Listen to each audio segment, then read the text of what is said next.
మాకు మంత్రులను చేసి ఇంట్లో కూసబెట్టలే.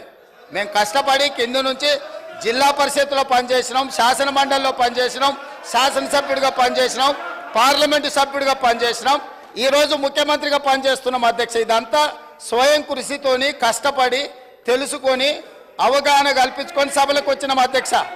అయ్య పేరు తాత పేరు చెప్పుకొని ఇందులోకి రాలేదు.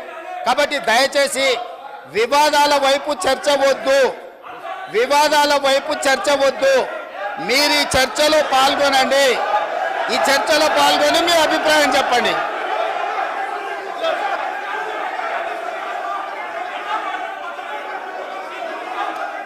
కూర్చోండి కూర్చోండి కూర్చోండి. కౌశిక్ రెడ్డి గారు కూర్చోండి.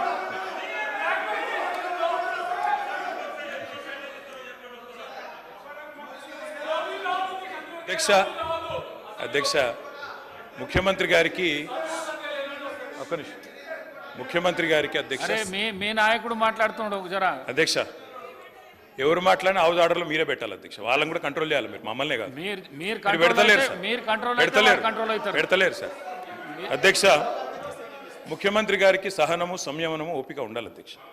మాటి మాటికి ఓపిక కోల్పోయి ఈ రన్నింగ్ కామెంటరీ అవసరం అధ్యక్ష. అధ్యక్ష నేను కూడా అనొచ్చు అధ్యక్ష, పేమెంట్ కోటాలో ముఖ్యమంత్రి పదవి కొట్టేసిన నేను కూడా అనొచ్చు. మాట్లాడడం మేము కూడా మాట్లాడతాం. అయ్యల పేర్లు చెప్పి పదవులు అంటే రాహుల్ గాంధీని అంటుండా, రాజీవ్ గాంధీని అంటుండా నాకు తెలియదు అధ్యక్ష. ఎవరిని అంటుండ అధ్యక్ష? ఆయన ఎవరి గురించి మాట్లాడుతున్నాడు? ఇప్పుడు చాలా నేను గౌరవ సీనియర్ శాసనసభ్యులు ప్రభుత్వంలో అనేక సంవత్సరాలు పనిచేసిన కేటీఆర్ గారిని కోరుతా ఉన్నాం. చాలా ఇది మేము ఆక్షేపించేది లేదు.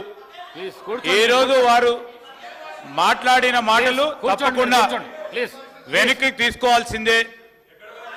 నేను ఈరోజు మేము కోరుతా ఉన్నాం అదే, ఇంత సీరియస్గా మేము ఏ రోజు డెమోక్రటిక్గా ఒక డిబేట్ని ఈరోజు మేము కోరుతా ఉన్నాం అధ్యక్ష. ఇంత సీరియస్ ఇష్యూను ఈ విధంగా నేను ఇప్పుడు కూడా చెప్తా ఉన్నా, ఇంత సీరియస్ ఇష్యూను ఈ విధంగా పక్కదారి పోతే రాష్ట్ర ప్రజలకు సంబంధించిన ప్రయోజనాలు పక్కన పడతాయి. దయచేసి గౌరవ శాసనసభాపతిని కోరుతాను, let's go to the subject sir. Otherwise we will sir, ఎవరికైతే ఇంట్రెస్ట్ లేదో మా రెజల్యూషన్ మూవ్ చేస్తారు, రెజల్యూషన్ పూర్తి స్థాయిలో మూవ్ చేస్తారు. అదే రెజల్యూషన్ హౌస్ అనుకుంటాము. కానీ డెమోక్రటిక్ స్పిరిట్లో మీ అభిప్రాయాలను తెలుసుకొని ముందుకు పోవాలని ఆలోచన చేస్తా ఉన్నాం అధ్యక్ష. దయచేసి గౌరవ సభ్యులను కూడా కోరుతా ఉన్నాము, let's go on to the subject please. Please KTR గారు.